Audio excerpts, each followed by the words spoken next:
Hey everyone! Welcome back to the English Story Podcast, where real conversations help you grow real English. I'm Emma. And I'm Ryan. And today's episode is something every English learner needs to hear. If you've ever said, I know the words, but I keep thinking in my native language first, then this one is for you. Because today, we're tackling one of the biggest roadblocks to fluency, thinking in English versus translating in your head. Exactly. It's that moment where someone asks you a simple question in English, and instead of answering smoothly, your brain does this complicated dance. First, it hears the question.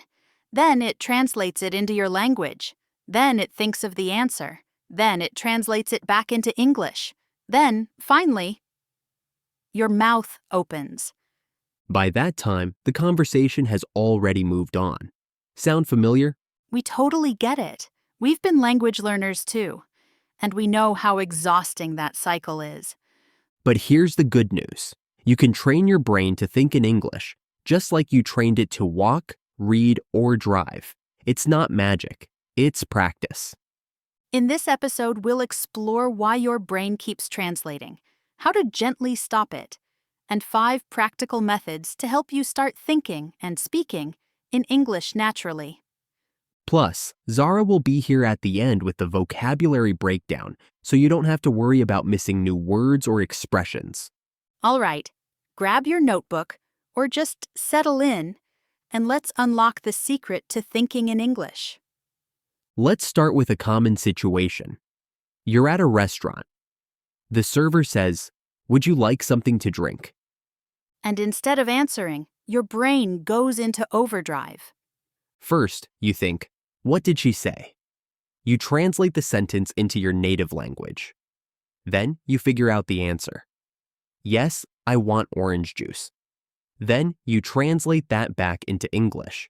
You open your mouth and maybe say, yes, I want orange water? Wait, no, that's not right. You freeze. You smile awkwardly, and you feel frustrated with yourself. But here's the truth. This isn't your fault. It's your brain doing what it was trained to do. When you first learned English, you were told to translate this to your language. So that's what your brain learned. Step 1, Step 2, Step 3. It's a habit. And like all habits, it can be unlearned with practice. We don't need to stop translating completely overnight. We just need to replace the pattern. So let's break it down. Why does your brain translate in the first place?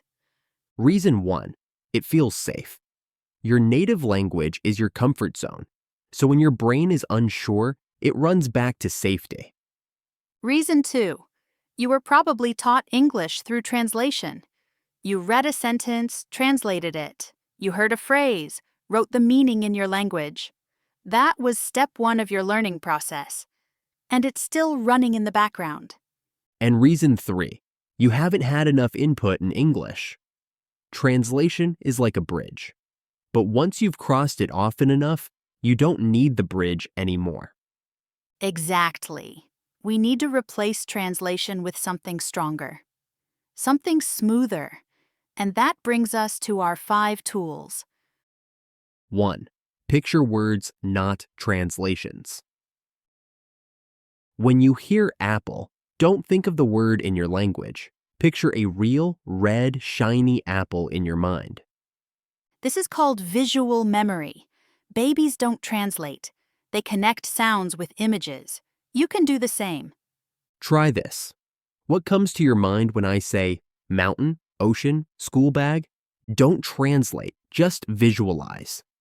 The more you picture words, the less you'll need to translate them. 2. Narrate your day in English. Talk to yourself as you go through your day. Say, I'm brushing my teeth. Now I'm making tea. It's cold today. I need a sweater. No one's watching, you're safe. This is low-pressure practice, and it builds your thinking in English muscle. 3. Repeat phrases, not just words. Learn complete phrases you can repeat automatically. Like, that makes sense. Let me think about it. I'm not sure yet. These are called chunks, and they train your brain to speak in full thoughts, not individual words. 4. Listen more than you study. Immerse yourself in English input. Podcasts, movies, songs, YouTube. Don't stop every time you don't understand a word. Let your brain soak in the sounds. Over time, it learns patterns, rhythm, grammar, usage. This builds subconscious fluency. You won't know how, but you'll just start thinking in English. 5. Daily thinking prompts. End each day with a 2-minute thought reflection in English. Ask yourself, what went well today? What do I need to do tomorrow? What did I learn today? Write or speak your answer. The goal is to create a habit, one where your inner voice switches to English. Let's try a short exercise. We'll say a phrase. You repeat it. Don't translate. Just feel the English. Ready? It's a beautiful day. I can speak English. I'm learning more every day. Mistakes help me grow. Now try saying your own sentence out loud, right now. One short thought. Anything. Say it with a smile. You're doing great.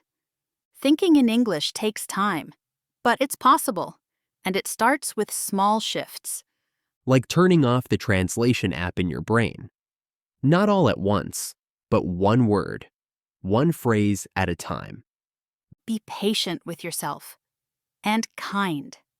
Because fluency isn't fast, it's earned through repetition, reflection, and real-life use. Start with one tool today. Maybe it's mirror talk. Maybe it's listening to this episode again. Whatever it is, just start. One step is all it takes. And if this episode helped you, share it with a friend who's trying to think in English too. You're not alone. We're all learners. And we're in this together. Vocabulary Breakdown with Zara.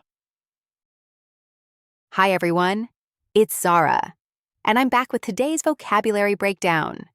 Let's review 5 key words and phrases from today's episode. Translate, verb, meaning to change words from one language to another. She translates English into Spanish.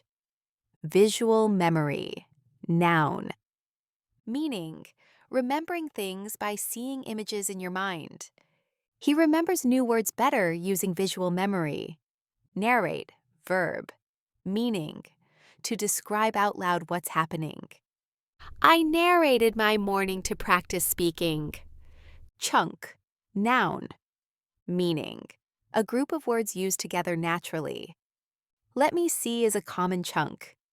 Prompt, noun, meaning a question or idea to help you think or speak. The teacher gave us a speaking prompt. Choose 2 of these and try using them today. Even one sentence can grow your fluency. See you next time. That's it for today. We hope this episode helped you understand how to stop translating and start thinking in English. Leave us a comment. What's one habit you'll try this week? We'd love to hear from you. And hey, if you want early access to new episodes, you can join our channel membership. Plus, members get exclusive content, bonus episodes, and behind-the-scenes tips to boost your English faster. Subscribe, share this with a friend, and keep practicing with us. This is the English Story Podcast, where your fluency grows, one story at a time. See you next time.